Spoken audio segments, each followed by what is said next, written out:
So in the evening, I unplug. I aim for 9. Depends on what's happening.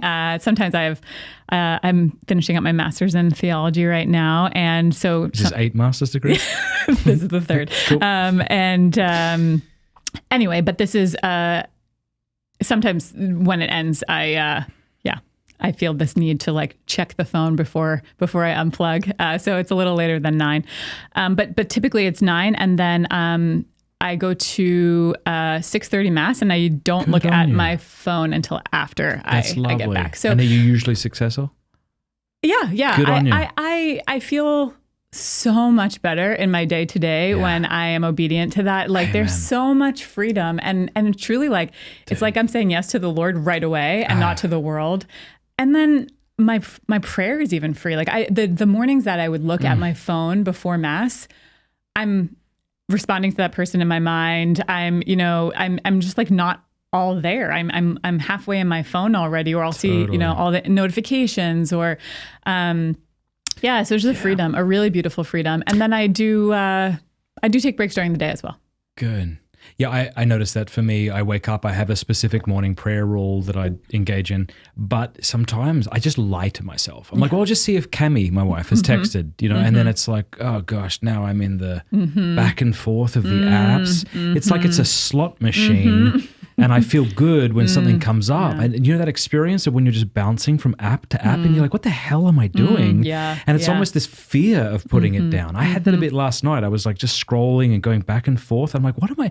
I'm afraid. I'm afraid to turn this off. Well, I think there's this like fear of missing out. And we don't want to miss something. And I think also we're just so used to having the stimulation, Matt, that it almost feels a bit empty to not have it.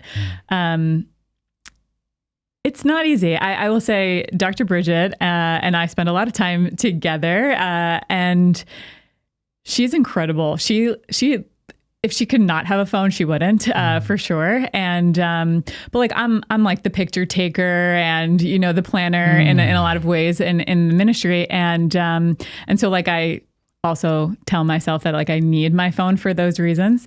Bridget has no qualms about leaving her phone back for as many hours as possible. It's like such beautiful freedom for her. And it's a great witness for me, because it's also like, did I even need to carry this around like this entire day? Like I didn't even use it. It's like this, one of the things that actually helped me in the early days of my conversion is my sister said to me, like, she named something in my life as a false security blanket.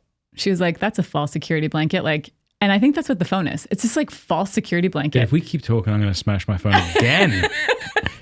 But it's true. And I think we have a lot of those. Like we labeled it FSB, like it's a false security blanket. See, I used to, do you know I used to take August off the internet? No. Yeah. So it was wonderful, right? So like the last day of July, I'd finished my last interview. I'd give my phone and computer away. And for an entire month, I wouldn't touch it and look at it.